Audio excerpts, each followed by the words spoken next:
السلام علیکم ناظرین، ہارر اردو پوائنٹ کے ساتھ میں حاضر ہوں۔ ناظرین، جو لوگ بھی میری اس کہانی کو سن رہے ہیں وہ میرے چینل کو سبسکرائب کر لیجیے، کیونکہ اس چینل پر آپ کو بہت ہی مزیدار اور عمدہ خوفناک کہانیاں سننے کو ملیں گی۔ تو چلیے سنتے ہیں کہ آگے ناگن میں کیا ہوا۔ اور پھر ہجوم کی طرف رخ کر کے سر کچھ اس انداز سے ہلایا جیسے کہہ رہی ہو کہ خون کا ذائقہ بڑا مزیدار ہے۔ اس وقت شکنتلا کو تمام نظارے یاد آ رہے تھے جب وہ خود اسی طرح مرنے والوں کو اذیت دیتی تھی اور خوش ہوتی تھی۔ اب شکنتلا کی موٹی آنکھیں خوف سے پھیلنے لگی، دل اس زور سے دھڑک رہا تھا جیسے سینہ پھاڑ کر باہر آنے ہی والا ہو، سارا جسم پسینے میں بھیگ رہا تھا۔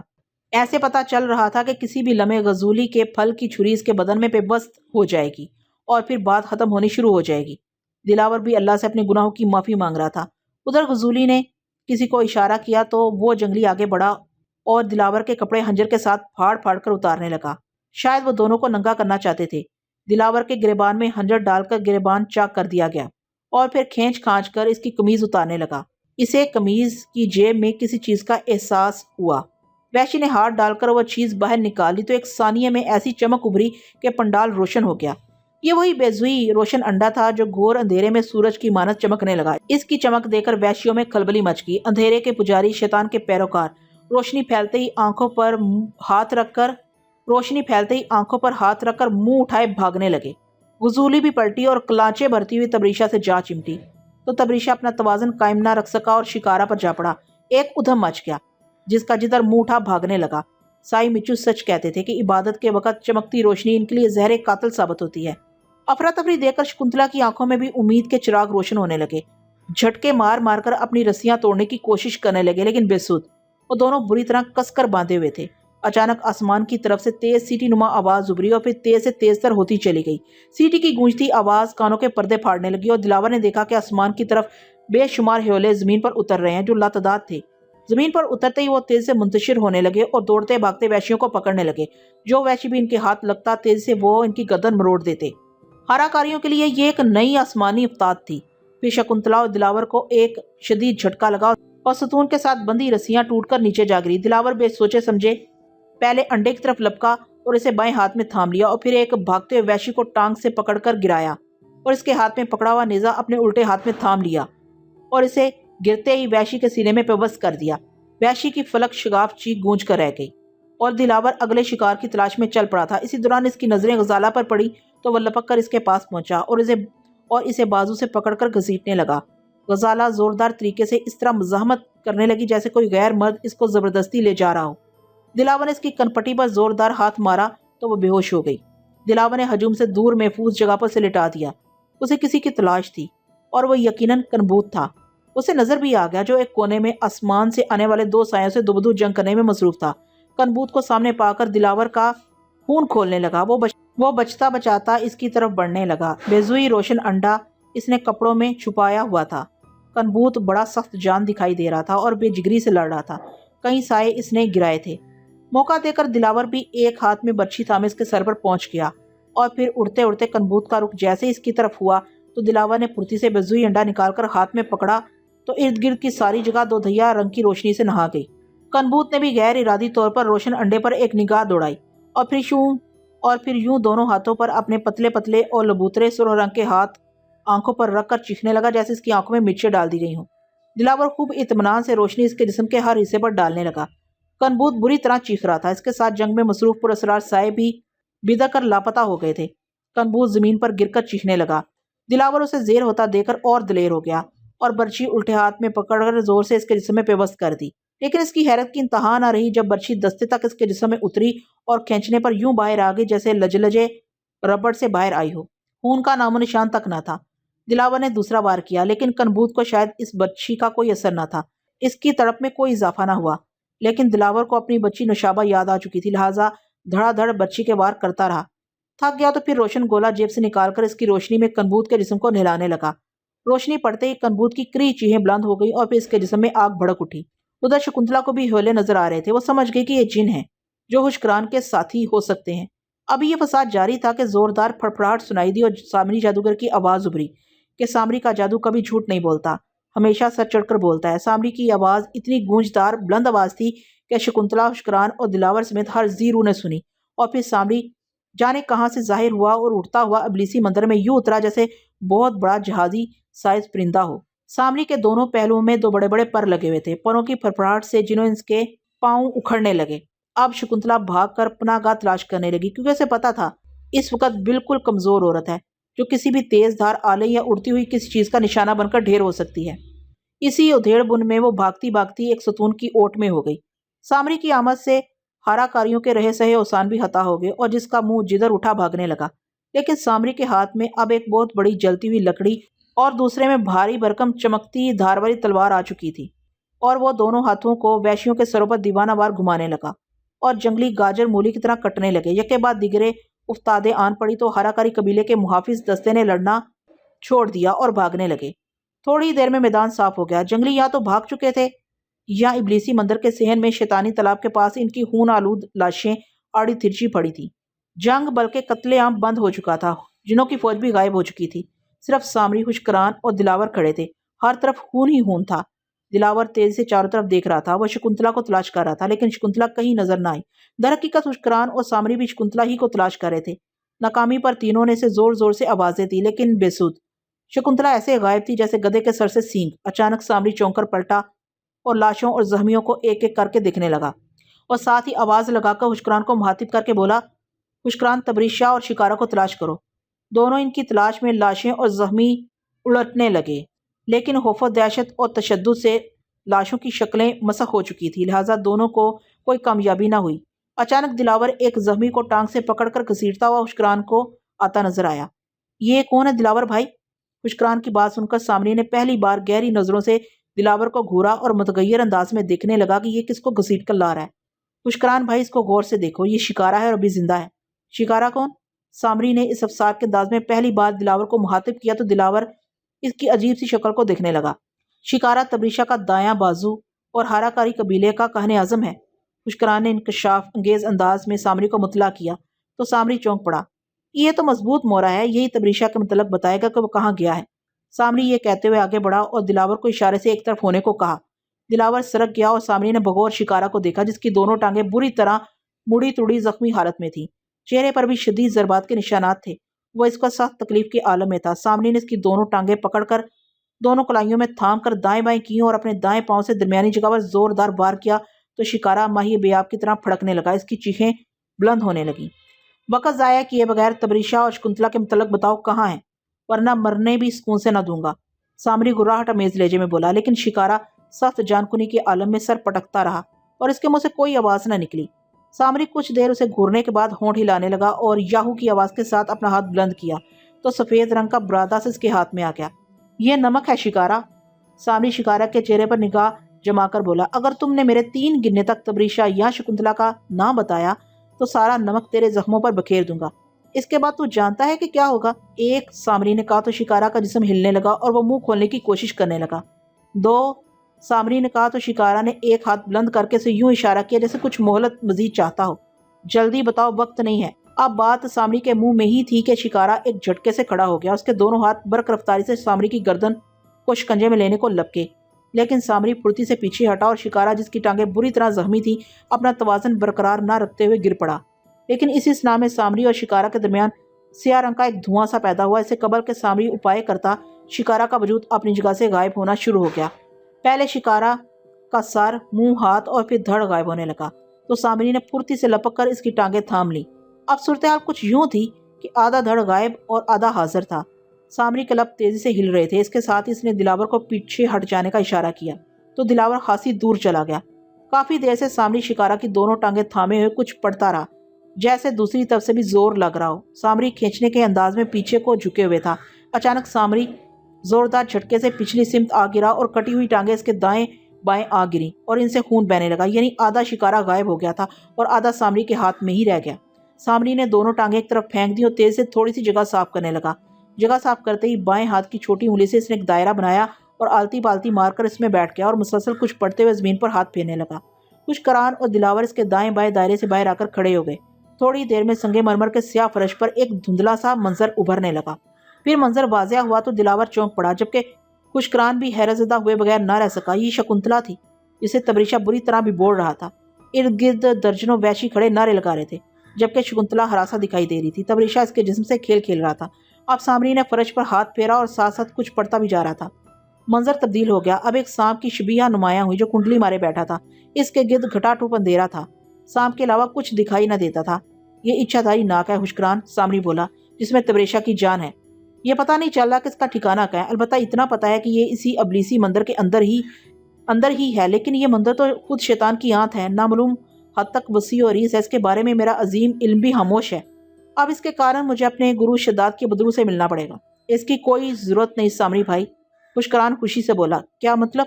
سامری چونکا۔ مطلب یہ ہے کہ حشکران نہ صرف جن ہے بلکہ جنوں کے بادشاہ کا بیٹا ہے، کچھ خوبیاں اس کے پاس بھی ہیں۔ آؤ میرے ساتھ، اچھا دھاری ناک کا ٹھکانہ میں تمہیں بتاتا ہوں۔ حشکران کی بات سن کر سامری کی آنکھوں میں چمک پیدا ہو گئی۔ آئے میرے ساتھ۔ حشکران ایک طرف چل پڑا، سامری اور دلاور اس کی رہنمائی میں تھے۔ حشکران ابلیسی مندر کے صحن میں یوں گھومنے لگا جیسے کسی چیز کو تلاش کر رہا۔ ہر طرف گوپ اندھیرا تھا۔ اچانک حشکران ایک جگہ ٹھہر گیا اور پاؤں کی ٹھوکر مار کر زمین کو ٹٹولنے لگا۔ کچھ دیر بعد پھر ایک دوسری جگہ یہی عمل دہرایا۔ مختلف جگہ بدلنے کے بعد ایک جگہ وہ رک گیا اور بار بار پاؤں کی ٹھوکر لگانے اور ایڑی زمین سے ٹکرانے کے بعد زمین پر اکڑوں بیٹھ گیا اور ہاتھ سے جگہ تھپتھپاتے ہوئے سامری کی طرف متوجہ ہو کر بولا، اس جگہ کے بالکل نیچے ایک اچھا دھاری ناک ہے۔ آگے کام تمہارا ہے سامری بھائی، ہٹ جاؤ اور یہ بتاؤ کہ اس جگہ سے کتنا نیچے جانا ہوگا۔ کم سے کم 100 ہاتھ نیچے کوئی تہانہ نما جگہ ہے میرے خیال میں۔ حشکران کی بات سن کر سامری نے زمین پر بیٹھ کر دونوں ہاتھ 2 ہتھڑ مارنے کے انداز میں جوڑے اور زوردار ضربے ابلیسی مندر کے پکے فرش پر لگائی تو گڑگڑاہٹ کے ساتھ فرش شک ہوتا چلا گیا۔ اب نیچے کنواں سا بن گیا، لیکن گھٹا ٹوپ اندھیرے کی وجہ سے کچھ دکھائی نہ دے رہا تھا۔ سامری بےتابی سے ادھر ادھر دیکھنے لگا اور پھر کچھ پڑھ کر تالی بجائی تو اس کی ہتھیلیوں سے زبردست چمک ہوئی اور ذرا ذرا روشن ہو گیا۔ سامری کی انگلیوں کے پوروں سے 2 دھاری روشنی کی کرنیں برآمد ہو چکی تھیں۔ سامری نے انگلیوں کا رخ شک شدہ زمین کے اندر کر دیا، روشنی دور تک گڑھے کے اندر چلی گئی۔ آؤ حشکران، سامری نے حشکران کو کہا اور خود گڑھے میں چھلانگ لگا دی۔ حشکران نے بھی اس کی پیروی کی اور دونوں اڑنے کے انداز میں شک ہوئی زمین کے اندر اترتے چلے گئے۔ دلاور چند لمحے متغیر انداز میں کھڑا رہا، پھر جیسے اس کی یادداشت واپس آ گئی ہو اور اسے فوراً غزالہ یاد آ گئی۔ اس نے سوچا کہ اس کے لیے سامری حشکران کا ساتھ دینا ممکن نہیں، لہٰذا وہ واپس پلٹا اور غزالہ کی طرف چل پڑا۔ غزالہ اسی طرح بے ہوش پڑی تھی، چاروں طرف گپ اندھیرا اور سناٹا طاری تھا۔ دلاور میویت سے غزالہ کے چہرے کو دیکھنے لگا۔ غزالہ جو اس کی بیوی تھی، وفاشوار اور بے حد بے لوث پیار کرنے والی خانہ دار بیوی، ان کی زندگی کتنی پرسکون تھی۔ نوشابہ ان کی اکلوتی اولاد، ان کا کل اثاثہ تھی۔ نوشابہ کی یاد آتے ہی دلاور کی آنکھوں سے آنسوں کی جھڑی جاری ہو گئی۔ 5 سالہ معصوم بچی کا سراپا اس کی آنکھوں کے سامنے ابھرنے لگا۔ اسے وہ دن یاد آ گئے جب وہ اپنی بیٹی کی انگلی تھامے خوشی خوشی گاؤں کی گلیوں میں گھما پھرا کرتا تھا اور اسے گود میں اٹھائے پھرتا، اور پھر وہ وقت اسے تڑپانے لگا جب نوشابہ کو محلے کی مسجد میں سپارہ پڑھانے کا آغاز کرنے کے لیے چھوڑنے جا رہا تھا۔ دائیں ہاتھ سے ننھی نوشابہ نے سپارہ سیدھے سے چمٹایا ہوا تھا اور بائیں ہاتھ سے باپ کی انگلی تھام رکھی تھی۔ اسی دن اس نے نئے کپڑے اور جوتے بھی پہنے تھے۔ نوشابہ کے چلنے سے پیدا ہونے والی ٹک ٹک کی آواز دلاور کو کتنی بھلی لگ رہی تھی۔ زندگی کے اس سنہرے دور میں جب خوشیاں سمندر کے ٹھہرے ہوئے پانی کی مانند تھیں، اس خاموش اور پرسکون پانی میں کنبوت نے انتقام کا پتھر پھینک کر جو اتاش پیدا کیا تھا وہ بڑھتے بڑھتے بھنور کی شکل اختیار کر گیا۔ دلاور کی تو نیا ہی ڈوب گئی۔ اس کا بیڑا تیز طوفانی تھپڑوں کی وحشانہ مار کھاتا ہوا بھنور کی زد میں آ گیا اور گہرے پانیوں کی نظر ہو چکا تھا۔ اور پھر خیالات کا سلسلہ جھٹک کر دلاور بے ہوش غزالہ کی طرف متوجہ ہوا، اسے ہوش میں لانے کی کوشش کرنے لگا۔ ابھی چند ہی لمحات گزرے تھے کہ اسے حشکران کی آوازیں آنے لگی جو زور زور سے دلاور کو آوازیں دے رہا تھا۔ دلاور غزالہ کو چھوڑ کر آواز کی سمت دوڑا۔ آواز کا مرکز دلاور کو اسی شک ہوئی زمین کی طرف محسوس ہوا جہاں حشکران اور سامری زمین کے نیچے گئے تھے۔ دلاور جوابی آوازیں لگاتا پہنچا تو کیا دیکھتا ہے کہ ایک دودھ کی طرح سفید باریک اور ملائم اچھا دھاری سانپ سامری کی گرفت میں ہے۔ سامری نے ایک ہاتھ سے اس کی دم اور دوسرے ہاتھ سے اس کی گردن پکڑی ہوئی تھی۔ اس اچھا دھاری ناگ میں تبریشہ کی جان ہے دلاور، حشکران خوشی سے بولا۔ ابھی حشکران کی بات مکمل نہ ہوئی تھی کہ تیز آندھی چلنے لگی اور آندھی بگولے کی شکل اختیار کر گئی اور اس نے ان تینوں کو اپنے گھیرے میں لے لیا۔ دیکھتے ہی دیکھتے ہر چیز گرد و غبار میں اٹ گئی۔ دلاور فرش سے لپٹ گیا۔ حشکران پر آندھی کا اثر نہ ہوتا تھا کیونکہ وہ جن زیادہ تھا اور اس وقت غائب حالت میں ہو گیا تھا۔ کچھ دیر بعد آندھی کی شدت میں کمی آئی، ادھر چاند بھی نکل آیا تو دلاور نے دیکھا کہ سامری مضبوطی سے پیر فرش پر جمائے کھڑا تھا اور وہی اچھا دھاری سانپ اسی حالت میں اس کے ہاتھوں میں مچل رہا تھا، جبکہ اب حشکران کے علاوہ ایک تیسرے شخص کا بھی اضافہ ہو چکا تھا جو تبریشہ تھا۔ اس کے آگے اس کے بازوں کے حصار میں شکنتلا یوں کھڑی تھی کہ تبریشہ نے ایک ہاتھ اس کے سینے پر لپیٹ کر اسے جکڑ رکھا تھا اور دوسرے ہاتھ میں تیز پھال والا چمکتا خنجر تھا جو اس نے شکنتلا کی شہرگ پر رکھا ہوا تھا۔ شکنتلا سخت خوف و ہراس کا شکار تھی، اس کی آنکھیں مارے دہشت سے پھٹی جا رہی تھی، اس کا جسم کپکپا رہا تھا۔ سامری، تبریشہ پوری قوت سے چلایا، اس کی جسامت کی نسبت آواز خاصی بھاری تھی۔ इस नाग को छोड़ दो, वरना हंजर से शकुंतला का गला काटने में देर न करूंगा। सामरी इसकी बात सुनकर शशोपंज में पड़ गया। नाग को आजाद कर दो सामरी, वरना मैं शकुंतला का गला काटने लगा हूं। तबरीशा ने हंजर की गिरफ्त सख्त करके धार बिल्कुल शकुंतला की गर्दन पर रख दी। सामरी समझ गया कि सांप को मामूली नुकसान पहुंचता देखकर भी तबरीशा शकुंतला की गर्दन काटने से गुरेज न करेगा। सामरी ने आर्जी पसपाई में ही बेहतरी समझी और सफेद पतले सांप को जमीन पर छोड़ दिया और वो नामालूम मकाम की तरफ तेज से रेंगने लगा। अब तुम शकुंतला को छोड़ दो तबरीशा, सामरी गुराया। तबरीशा, कच्ची गोलियां नहीं खेला सामरी, तुम जैसे तो मेरे दाएं बाएं जेबों में पड़े रहते हैं। शकुंतला बकैया जीवन अब मेरी गुलाम बनकर मेरी टहल सेवा में बसर करेगी। इसकी बात सुनकर शकुंतला का दिल और जोर जोर से धड़कने लगा। इस कदर लाचारी और बेबसी इसने पहले कभी महसूस न की थी। इस वक्त इसकी हैसियत कैद में बंद फड़फड़ाती बुलबुल की सी थी जो सयाद के रहमो करम पर थी। इसकी गजाली आंखें भीगने लगी और दिल का गम शबनमी कतरों का रूप धार कर इसके आरस चूमने लगा। दीवानों की सी बातें ना करो तबरीशा, सामरी की ताकतों से अभी तुम वाकिफ कहाँ हुए हो। सामरी अगर पहाड़ पर मुक्का मारे तो वो जमीन में धंस कर पनाह ले या बरादा बनकर उड़ जाए। अपना वजूद कायम रखना फिर इसके बस में ना होगा। तुम अगर आसमान की वसतों में समा जाओ या पाताल की गहराइयों में जा चुको, कारी के सौगंध सामरी तुम्हें फिर भी तलाश कर लेगा। यही तुम्हारी भूल है बच्चू, आज तक तुम्हारा वास्ता टूट पूंजियों से रहा है तबरीशा। और इसे कबर के तबरीशा बात मुकम्मल करता इसकी आंखों से खौफ उमड़ आया और फिर वो अचानक शकुंतला को छोड़कर एक तरफ भागने लगा। मगर अब देर हो चुकी थी। खुशकरान जो गायब हालत में खड़ा था और सामरी के छोड़ते ही सफेद पतले नाक के ताकों में चल पड़ा था, जल्द ही से काबू करके इसकी गर्दन मरोड़नी शुरू कर दी। जैसे ही सांप इसके हाथ आया तबरीशा को खबर होगी, इसलिए इसकी आंखों में खौफ और लाशौरी तौर पर शकुंतला को छोड़ दिया। लेकिन उसे देर हो चुकी थी, क्योंकि खुशकरान ने इच्छाधारी की गर्दन मरोड़ने में देर लगाना मुनासिब न समझा। खुशकरान अब तबरीशा के बिल्कुल सामने आ खड़ा हुआ था और सांप की गर्दन मरोड़े जा रहा था। सांप इसके हाथ में और तबरीशा अपनी जगह पर तड़पने लगा। इसके हाथ अपनी गर्दन पर थे जो तेज से पिछली जानब मुड़ रही थी और फिर कटाक की आवाज आई और उसकी गर्दन का मनका टूट गया। इसी लम्हे चार सौ अंधेरे ने अपनी स्याही मजीद काली काली और हर जानब से रोने पीटने और बैन करने की आवाजें आने लगी, जैसे बदरूहें और प्लीद आत्माएं मिलकर सीना को भी कर रही हूँ। सामरी और खुशकरान भी जमीन से लिपट गए। दिलावर तो अब एहतियात पसंदी का आदी हो चुका था। वो फर्श पर लेटकर दोनों हाथों को कानों पर रखे था। खासी देर के बाद काली आंधी थमी तो तबरीशा की लाश ने सामने नजर आई, जो पिघलकर स्याह महलूल में बदल रही थी। तबाना के शाही शीश महल के मेहमान खाने में इस वक्त पुरतकल्लफ दावत जारी थी। शकुंतला की हैसियत मेजबान की सी थी, जबकि मेहमानों में सामरी और खुशकरान के अलावा दिलावर और उसकी बीवी गजाला थी। गजाला जिसे शीश महल लाकर सामरी ने होश दिलाया था। तबरीशा की मौत के बाद वह इसके सेहर से आज़ाद हो चुकी थी, ताहम अभी वो कुछ गनूदगी में थी। बकौल सामरी चंद दिनों तक इसकी हालत मामूल पर आ जाएगी। ताहम दिलावर को वह पहचान गई थी और वह पहली दफ़ा होश आने के बाद हासी देश के गले लगकर रोती रही थी। लंबी बड़ी लंबूतरी मेज पर अनो एक सांप के मुरगन खाने चुने हुए थे। खाने के बाद शराब का दौर चला तो दिलावर और गजाला ने माजरत कर ली। दीवारों के साथ साथ कनीजे और गुलाम रुकू की हालत में खड़े थे। गजाला और दिलावर के लिए यह सब कुछ अजीब मंजर था। खाने के बाद खुशकरान बोला, अच्छा दोस्तों, अब मैं चलता हूँ। कहाँ? शकुंतला ने सवाल किया। अपने देश, अपने वतन कोहे काफ हमेशा के लिए। अब मैं शायद कभी इंसानी दुनिया में ना आ सकूं। क्यों? शकुंतला ने फिर सवाल किया। इसलिए कि इंसान बहुत चालाक और दानश्वर है। हम जिन्नात इसका मुकाबला नहीं कर सकते। पहले भी मैं जिद और अपने अब्बाजान की नाफरमानी करके इंसानी बस्तियों में आया, जिसका खमियाजा मुझे एक तवील अरसा कोठारी की गुलामी की सूरत में मिला। लेकिन अब तो कोई मसला नहीं। सामरी ने इसके शाने पर हाथ रखते हुए कहा, नहीं दोस्तों, शायद आपको इल्म नहीं कि जब आप दोनों हाराकारी के मैदान से ज़मीन फाड़कर निकले थे तो ऐन इसी वक्त मेरे वालिद लश्करान और इनके मुहाफिज मुझे उठाकर कोहे काफ ले गए थे। लेकिन वहां जाकर जब मुझे ये इत्तला मिली कि आप सब तबरीशा और कोठारी के आगे बेबस हो गए हैं और दिलावर शकुंतला मौत के धाने पर हैं, तो मैंने अपने बाप शाह जिन्नात के पांव पकड़कर सिर्फ इस शर्त पर इंसानी आबादी में आने की इजाज़त हासिल कर सका था कि मैं आखिरी बार सिर्फ अपने दोस्तों की जान बचाने के लिए जाना चाहता हूँ, और अब मैं मजबूर हूँ। वैसे भी मुझे लेने के लिए हुसूसी मुहाफिज दस्ता आन पहुंचा है और इस वक्त शेष महल पर ही मंडला रहा है। अच्छा सामरी भाई, देवता तुम्हारी रक्षा करें। खुशकरान उठा तो सामरी भी खड़ा हो गया और दोनों गले मिलने लगे। इसके साथ सब लोग अपनी जगह पर खड़े होकर खुशकरान को अलविदा कहने लगे। तुम्हारे साथ गुजरने वाला वक्त मैं भुला ना पाऊंगा खुशकरान। सामरी इसका कांधा थपथपा कर बोला। बेशक तुम रूए जमीन के बहुत बड़े जादूगर हो सामरी। और फिर खुशकरान दिलावर की तरफ बढ़ा, उसके साथ सीने से सीना मिलाने लगा। तुम यारों के यार हो खुशकरान। दिलावर ने फरते जज्बात से इसको भींच कर कहा, तुम्हारी याद हमेशा मेरे दिल में रहेगी और तुमसे मिलने की हसरत भी। अपने नाम की तरह तुम हो भी वाकई दलेर दिलावर भाई। खुशकरान गर्मजोशी से बोला, लेकिन एक बात की कसक मेरे दिल में रहेगी कि तुम किसी अनदेखे खुदा की इबादत करते हो। और तुम्हारा धर्म क्या है? हमारा मजहब इस्लाम और हम मुसलमान हैं। वो खुदाए वाहिद की खुदाई पर भरोसा रखते हैं और इसके सिवा किसी से नहीं डरते। दिलावर की बात सुनकर शकुंतला ने बुरा सा मुंह बना लिया। अच्छा भाभी, हुशकरा ने गुजाला के सर पर हाथ फेरा।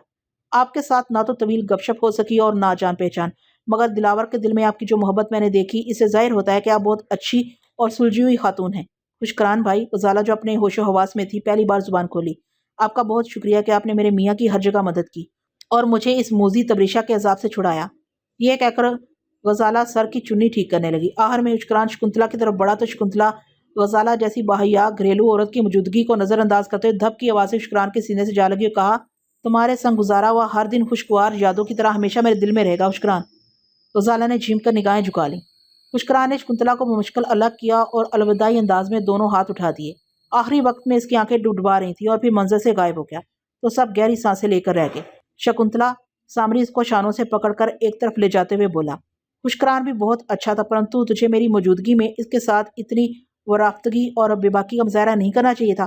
देखो सामरी, शकुंतला जो अभी तक खुशकरान के ख्यालों से बाहर ना आई थी कदरे हफ्की से बोली, मैंने तुम्हें कई मरतबा बताया है कि मैं किसी एक की होकर नहीं रह सकती। ये मेरा जाती मामला है, तुम बार बार इसमें धल देते हो। लेकिन अब खुशकरान का मामला खत्म हो चुका है और फिर मेरे तुम पर बेशुमार एहसानात हैं। शकुंतला, अब तुम्हें सिर्फ मेरी होकर रहना होगा। हम फेरे ले लेते हैं। नहीं, शकुंतला ने एकदम तनकर मजबूत लहजे में कहा तो सामरी की आंखों में बरहमी के आसार पैदा हो गए। नहीं, क्यों? इसलिए कि अब दिलावर मुझे पसंद आ गया है। ये मजबूत जवान है, लेकिन वो शादीशुदा है और पत्नी के पास है। मेरे लिए कोई मसला नहीं और ना ही मुझे किसी की परवाह है। देखो शकुंतला, ये मत भूलो कि आज तुम जो कुछ भी हो इसमें मेरा भी हासा हाथ है। हर वक्त मुझ पर एहसान न जताया करो सामरी, मैंने भी इसके बदले तुम्हें बेशुमार बार फैज़याब किया है। बहरहाल सोच लो शकुंतला। सामरी पैर पटखाते हुए बोला, मैं जा रहा हूँ, फिर आऊंगा और तुमसे आखिरी जवाब सुनूंगा। तुम्हें अब सिर्फ सामरी के लिए मखसूस होना पड़ेगा। ये कहते ही सामरी अपनी जगह से गायब हो गया।